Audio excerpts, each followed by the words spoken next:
Hello and welcome. My name is Flavia. I'm the founder here at Ora. And today I am here with Tom and Zoe from Wunder Workshop, which is a project we've been wanting to present to our community for a very long time. And I'm so thrilled to have you here and to finally speak about our collaboration, which has been in the works for a very long time, but hasn't been actualized until now. So I'll probably just ask you guys to introduce yourself just very briefly to share with our community what you are up to and what your project is all about. Thank you so much for having us. Thank you, Flavia.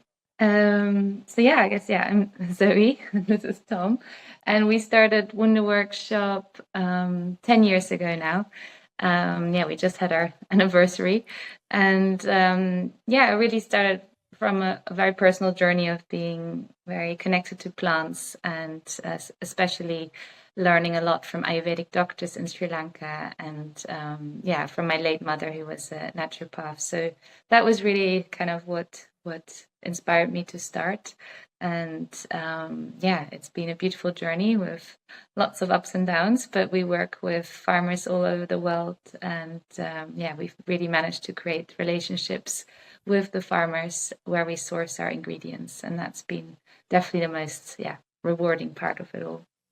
And your background definitely helps as well. So Zoe's background being, involved with naturopathy her whole life and surrounded by books with Ayurveda and herbal medicine and so on. My background was quite the opposite, but I ended up studying pharmacology with the idea to go into medicine and really learning how the body works with medicines and drugs and how it can respond, but getting completely disillusioned with how we approach our health, treating symptoms rather looking at the root cause. And in meeting Zoe and learning a little bit more about how we can improve our health in a more natural way and preventative way, that was what really kind of inspired us to work together and to start Wunder Workshop. Beautiful. I mean, Tom, I'm a very big advocate of not treating the symptoms, but looking at the root cause of everything in our bodily systems. So when I learned about your work around creating these beautiful products, it was just like a light bulb lit up, and I was like, yes, this is it. This is definitely the first collaboration in this direction that I want to start. And I'm so grateful for you, accepting to join forces with us. We have been thinking about how to collaborate, and this is really a great opportunity for Ora, as we will basically be showcasing a couple of our favorite products on our websites. And if you will buy through Ora Collective, you will enable us to get a share of the profit that you are making. And this share will go directly into the Ora Fund, which is aimed at creating access to our programs and our courses for people who might not have the financial stability in this moment to access them. So it's really something that I'm trying to continue cultivating, these collaborations which really aim at creating more access to health and wellness. And I'm really grateful for you guys and just how you've blindly trusted me in and jumped on the bandwagon. So thank you.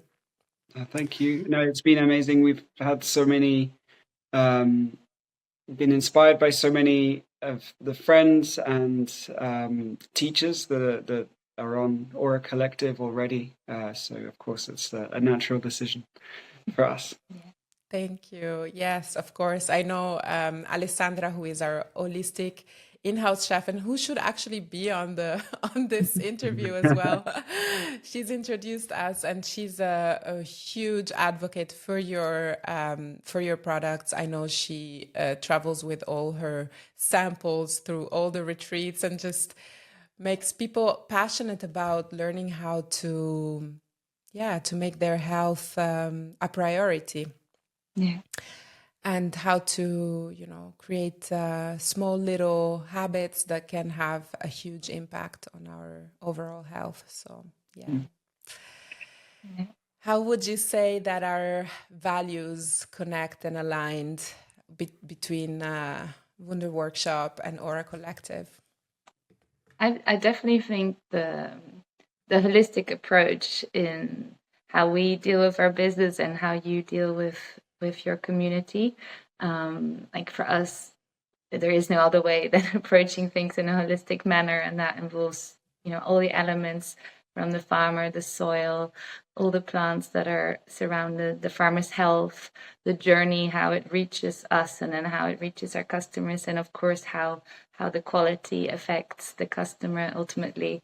And yeah, that no element is left out. And I feel like Ora Collective has a similar approach with holistically looking at the health of the individual. And I think at least that stands out to me as a common alignment for us. Yeah. Yeah. Yeah.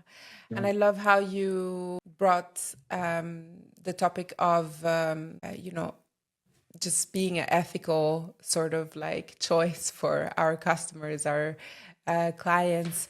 And I know how important that is for you and for your brand. And that also brings me to my next question, which was about how did you decide to really go this route? Because I know it's not an easy one, to stay ethical in the sourcing and in the sustainability of your products. So yeah, just curious about how that all came about. I don't think that there was much consideration Other when options. when we started the business. There was no kind of, we only saw this way around, and I'm not trying to kind of blow our own horn in some sort of way, but it didn't make sense to have a business that marginalized a certain group or that was cost cutting at some stage, because we wanted the products to be the best that they could be. We wanted to use the best ingredients. We wanted to, wanted to work directly with farmers so that we knew that we were getting exactly what we wanted, as well as being able to help them directly. Because actually, most of the products that we have at Wunder Workshop, they've been inspired by the farmer and their passion for what they're growing, as much as our interest in what they're doing anyway. So we wanted to support them from the very first step. And then when we were creating packaging, we wanted something that, if we're producing quite a large amount of them, or even not a very large amount, it's something that you want to be beautiful, to be reusable, to have a second life, to know that it can be recycled and so on. That has such an important part of, that's such an important part of what the business that we wanted to create needed to look like anyway. We didn't necessarily start with a sort of a template to fill. I guess it was just kind of approaching business in that way. Yeah. I mean, also with the values that I was raised at, and I only really ate biodynamic and organic food and foraged a lot, or grew a lot of the food when I grew up. So it just felt the most holistic and kind of straightforward way to also have a business. I feel like our personal values are reflected in the businesses or projects that we create. And yeah, it was kind of a no-brainer to also start our business in the same manner of caring for the earth and to know where our things come from. Like, I've always been curious to understand the route to market for any product that is out there. And yeah, starting a business was definitely it was clear that we also wanted to work that way. Yeah, I think what we've seen the business to grow as now is that it's our way to have an impact on the world that we want to see. So every penny that we spend towards the things that we're creating is creating a world that we want people to emulate as well, and we want to be able to support people who are doing things that we think is approaching the world in a more holistic, beneficial way. And I love that. And as you're speaking, I'm just thinking about how in itself this is the most sustainable way of growing a business as well. I feel like there's so much in the last years. There's been like this huge rush towards like jumping on this train of health and wellness and creating something just to create something and be on it, and I feel like a lot of businesses have completely bypassed these aspects, and they haven't had like a really deep purpose like the one you have, and that has shown in the end in how the products have been successful or not, in the long run. So when I hear you, it really also reflects back on what we have been trying to do at Ora, which has been really to invest a lot in creating something that might not have been profitable from the beginning, but that we knew that in the long term would have been sustainable and would have created a larger impact. So I guess I was just smiling within, thinking about how this is really, in the end, a natural choice. As you said, it's something that you have to feel deeply connected to, but it's also one of the most rewarding paths to doing business. So I'm really grateful for you sharing this, and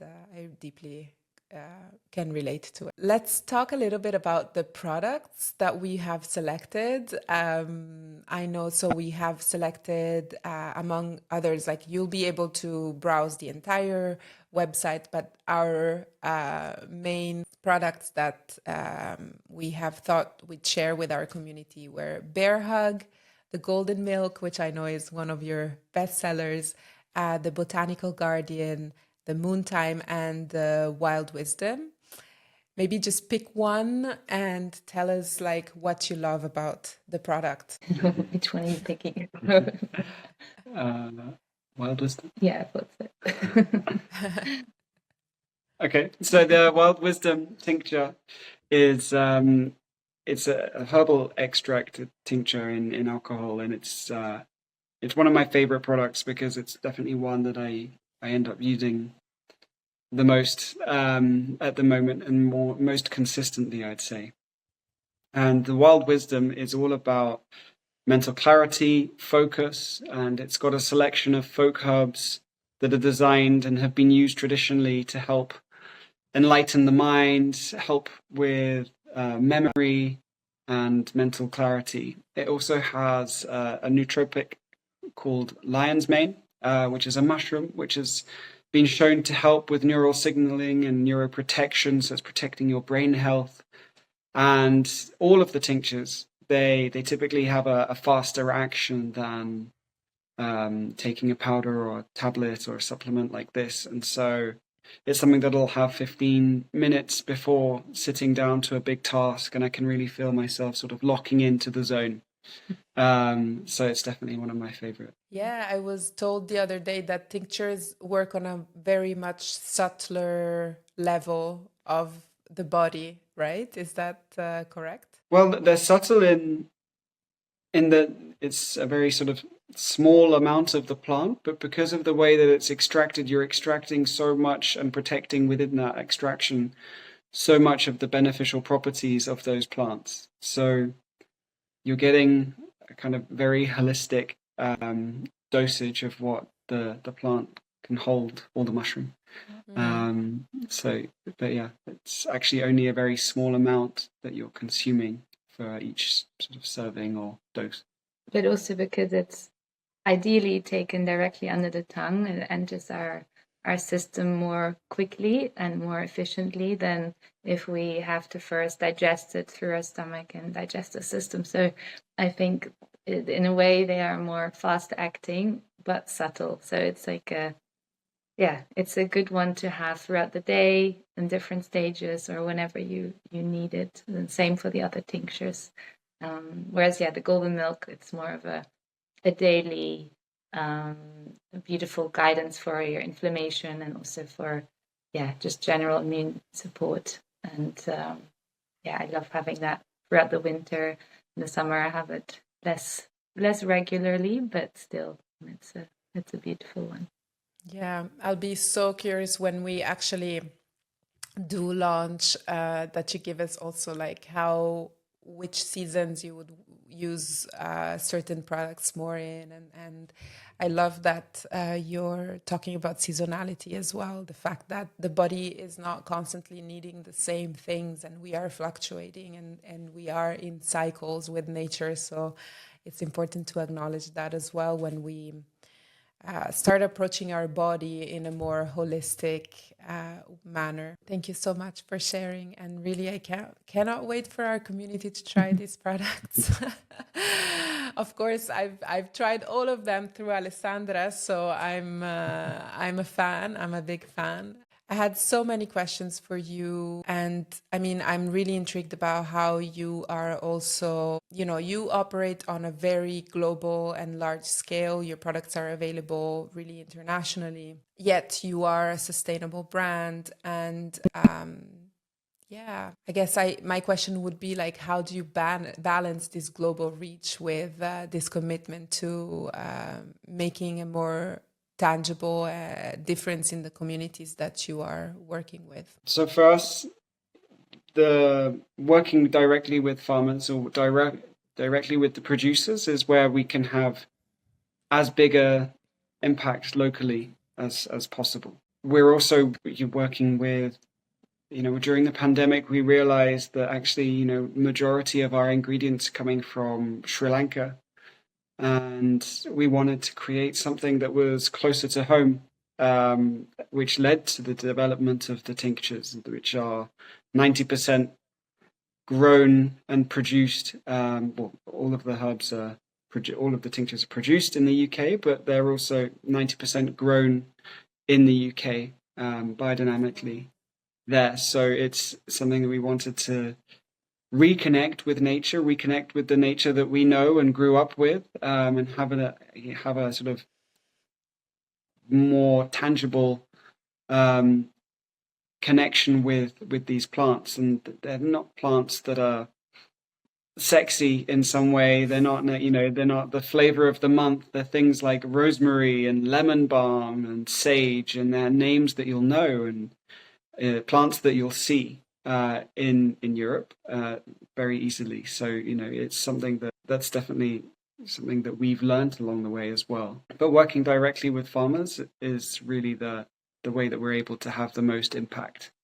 And we've been taking steps along the way more recently to be in control of our distribution again. So we're holding all of the products with us in Mallorca and in the UK as well, but Brexit doesn't necessarily help with the distribution of things. And it's also super important to create value chains for the countries that we work in. So not just taking the raw materials, which would leave, say in Sri Lanka, I would leave them at a very small margin, but also adding value by having things prepared and cut and dried and blended. For example, our tea blends or our golden milk, it's all done at the source, so it adds more value as well to the community, and not just taking the raw material and processing it in the UK or Europe, because that's often the case, and it kind of takes away from adding more value to the communities that are involved. And we try. I mean, it's very hard because we have so many different products that we there's so many logistical points to figure out where it's made, how it's packaged, and getting it to us. But it's always a challenge, but also I think deep down I must enjoy that because it's definitely a lot harder to make things at the source than just flying or shipping it all over to just one location. So welcome back, everyone. We had a slight technical issue yesterday while we were recording. And I'm actually super excited about this second opportunity that we have of catching up with Tom and Zoe, because they are actually in their new space, which I'm really excited to maybe get a glimpse of later.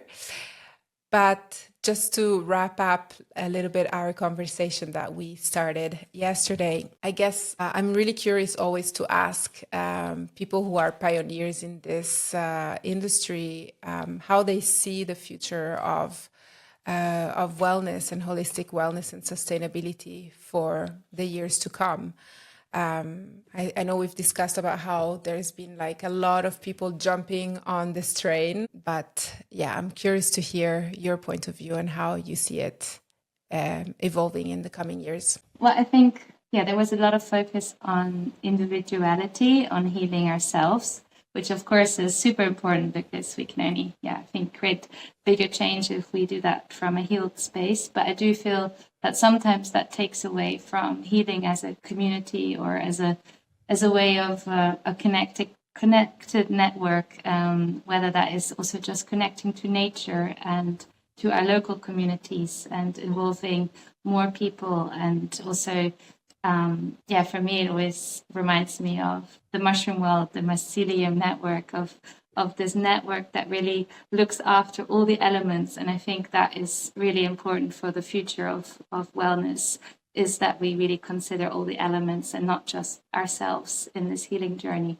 And I also feel like to sustain what we have, we need to regenerate rather than just think about sustaining things or sustainability. We need to also really regenerate, whether that's actually just talking about the soil or whether that is talking about communities and regenerating that, that we are part of a whole and not just us as individuals. So I think, I hope that is the future for wellness and the well-being industry as such. I love that. I love the idea really of growing back to our natural state, which is the one of being in community. And I love your analogies always.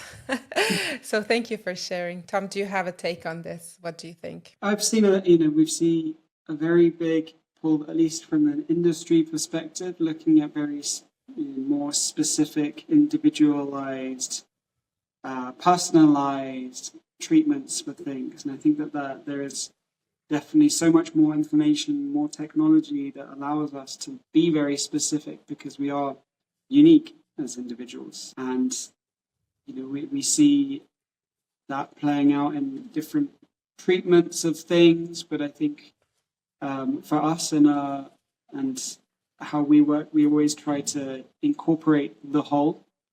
Whether that's using the whole root extract for ashwagandha to sort of approaching the business in the way that we do. So I think that's maybe the way that the industry is going, but we're still going to try and focus on the whole as a business. Yeah, it's a really important concept that you're bringing forward, the concept of bioindividuality and how everyone has like different needs and how the industry is going towards a more personalized approach and really understanding each body individually rather than just creating like these plans that are like one size fits all and usually don't work for everyone. So it's very inspiring to look forward to that in the future, to a more personalized and approach to health. Really interesting. Yeah, I could spend hours here with you guys chatting, but I'm gonna meet you in person soon, so we'll be able to chat for hours. But I guess like my final question to you, and before maybe you show us your space a little bit, is what are the upcoming projects for you and Wunder Workshop? What are you thrilled to share with our community? Well, we are very much focused in this space at the moment. Obviously, it's been only a month since we really opened the doors here. And So a lot of our energy and focus is going into just making sure that we're able to share and produce and educate everyone who's visiting about the different items that we have and the different herbs, different tinctures, and so on. And within this kind of space will allow us to be a little bit more creative and develop something new as well, whether that's a different blend or different things to try, different things to taste. It's I'm looking forward to that sort of creativity within Wunder Workshop to be a little bit more, how do you say, more like risky, more to take something, to experiment with things, not necessarily risky, just to be more experimenting. Yeah, and for that you need a safe container. So you've created that. Beautiful. I'm so happy for you guys. Like to see a project like yours really come to such beautiful heights and just it's really, really inspiring for me as well as a business owner. So I want to thank you for that.